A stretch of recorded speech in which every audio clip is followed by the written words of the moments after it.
right environment. I commend the bill to the Senate. Thank you, Senator Cormann. Senator Wong. Thank you, Deputy President. I rise to speak on the Marriage Law Survey Additional Safeguards Bill 2017. Well, Senators, this bill cannot cure a flawed process. This bill cannot stop all of the hurt, all of the prejudice that's being expressed, all of the lack of acceptance that is being communicated to LGBTI Australians, to same-sex couple families. But it provides limited protections, and on that basis the opposition will be supporting it. And I want to acknowledge Senator Cormann's work with stakeholders and the opposition and others, the crossbench, to reach agreement on the matters contained in this bill. And I recognise also the efforts of Mr Dreyfus and Ms Butler from the Labor Party. Labor regrets that this bill is necessary, and it wouldn't have been necessary if the Prime Minister had shown some leadership on this issue, if he'd been prepared to grant a free vote and have this parliament do its job. We all remember the origins of the plebiscite, which Senator Cormann has extolled the virtues of. August 2015, very long party room meeting just to discuss a public vote, a vote on marriage equality, and what did we get? We got this policy of a plebiscite that was dreamt up. Another obstacle, another hurdle, another delay, an obstacle designed by hardline opponents, Mr Abbott, Senator Abetz, to make it more difficult for equality to be achieved. In fact, the plebiscite was really a pretty cruel and cynical tactic, a mechanism designed by those who will never agree with equality in this country on this issue. It's a policy that had its origins in the dying days of the Abbott Prime Ministership, but it was taken on by Mr Turnbull almost as an article of faith, and that, I think, has been to his detriment and to the great disappointment of many people in this country. I thank the Senate for its rejection of the plebiscite on no less than 2 occasions. It would have been good if that had led the government to recognise that it was time for Parliament to do its job, to do what millions of Australians wanted, which is to get this done, to get done a vote on this issue that has regrettably been unresolved for too many years. So when this chamber did the right thing, did what the Australian people sought, which was to vote against a political tactic, the government turned to a non-legislative method, which is, of course, the flawed postal survey which we are now confronted with. A $122 million survey because the Prime Minister doesn't want to vote in the Parliament. There are very few times where you actually get a number on someone's weakness, but we have one, $122 million. It's a waste of time and a waste of money, but as I have said, we oppose this survey, but those of us who support marriage equality on all sides have to campaign to win it, because we are where we are and we have to stand up for our values. Now, I do want to make clear that this bill doesn't in any way legitimise the survey process. It is a government trying to clear up a mess of its own creation. And in fact, I suggest the bill is itself an admission by this government that there is harm being already inflicted by this survey process, harm which creates a need for protections. So we didn't want this process. We don't agree with it, but now we're in it, we have to fight it, and as part of that, Labor has negotiated in good faith with the government, and we've secured important concessions from the government on this bill, including strong anti-vilification provisions.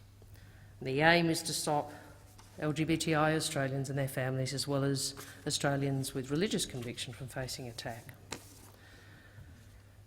We thank the government for their work with us on this bill. It's a shame they couldn't have worked quite as hard with us on getting a free vote in the Parliament. That would have been a better use of our time. I won't go in detail to the content of the bill.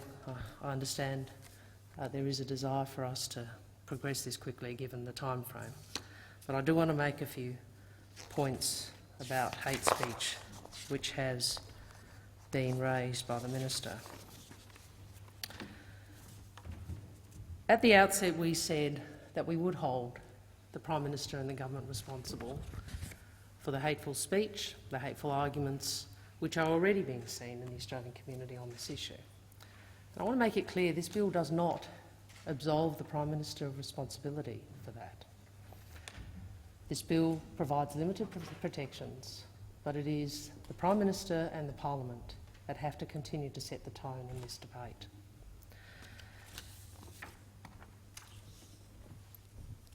My father was a Colombo Plan scholar to Australia, and he, in the 60s, when the White Australia policy was still in place, and he tells stories about being invited to the homes of, very educated eastern suburbs Adelaide people, very polite.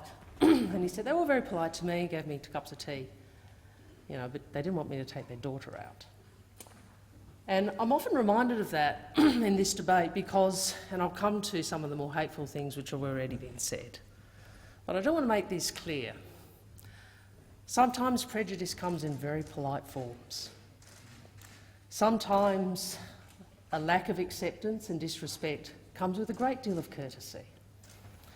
But it lands nevertheless. And I didn't want to read, I'm pretty, I think, used to this debate. I didn't want to read John Howard on the front page of The Australian on the weekend, saying again what sort of families were optimal, what sort of families were good, and why my family's not. I don't want to read that again. If I feel like that, how do you think it feels for the children and families, same-sex couple families, or to LGBTI Australians everywhere, to be told politely and courteously, actually, you're not quite normal. Your families aren't as good. It is so disappointing, but predictable, that those who are opposed to marriage equality in this debate want to debate everything but the actual issue. They want to talk about our children. They want to talk about, what's the phrase? Radical gay sex education. They want to talk about genderless societies. They want to talk about a whole range of quite odd, bizarre and unconnected things because they don't actually want to say what they mean, which is we don't think gay people should be equal. That's actually what they think. But they know that doesn't fly. They know that doesn't work, so they've got to find a whole range of extraneous arguments to utilise instead. And what I would say to the decent people, and there are some on the other side, and I count Senator Cormann as one of them, and I'd say to the Prime Minister, is you actually need to stand up on this. You need to stop our children being the collateral damage of the war against equality. You need to stand up and say, when people tell you that this is about the benefit of the children, that it's not. That the value of parenting is not measured by gender or sexual orientation. It is in the love and care and stability and support and commitment that defines a family. So I would say to the Prime Minister, this bill does something, but it doesn't do enough. And you need to stand up for those Australians who don't have a voice. You need to stand up for our children. You need to tell them that their families are not lesser, are not abnormal, and you need to tell young or all LGBTI Australians that they too are accepted. I do applaud the Prime Minister for being part of the, I think it's Libs Nats for Yes campaign, which I saw on the weekend. But his responsibility doesn't end there, nor does all of our responsibility, because those of us in this parliament have an opportunity to set the tone of this debate. It is in part set by this bill, but it is in greater part set by the way in which leaders across this parliament, voices across this parliament, speak about this issue. Senator Cormann said when he last tried to introduce the plebiscite legislation that this could be a unifying moment for Australians, and I responded. And what I would say today is if we win this survey, it will be a unifying moment for Australians, not because of this government, but despite this government. It will be a unifying moment despite this government and because of the goodness of the Australian people. This will be a very difficult campaign. You know, we've got, I said I'd come back to some of the things which are being said, robocalls saying that marriage equality will lead to radical gay sex education, pamphlets into the Chinese community saying that the homosexuality is the curse of death. This is about terminating the family bloodline, a whole range of other more obscene things. And I say to the Prime Minister, you know what you should do? You should be out there condemning this. You should be writing to the Chinese community in those areas in Sydney and Melbourne where this misleading information has been put out. You should be using the authority of your office to at least ensure you say to people, whatever your views on marriage, the vote is not about these issues. It is not about a whole range of extraneous issues. It is about this one issue, which is whether or not we believe in equality for Australians when it comes to the civil institution of marriage. Deputy President, as I said, I think I said in 2012 when I stood here, and I might have been there or over there, can't remember, and voted for marriage equality. We've come a long way on this. The Australian community have come a long way. Let's remember it was my state of South Australia which first decriminalised homosexuality in 1975, and it took 22 years for that fight across this country to be finalised, when Tasmania finally did so in 1997. We made progress at a federal level. With the election of the Rudd Labor government, we amended over 80 pieces of legislation to remove discrimination against LGBTIQ couples. Meanwhile, countries such as Spain, Canada, South Africa, Norway, Sweden, Argentina, Denmark, France, Brazil, England, Scotland, the US and Ireland and many others now recognise marriage between same-sex partners. And we are here.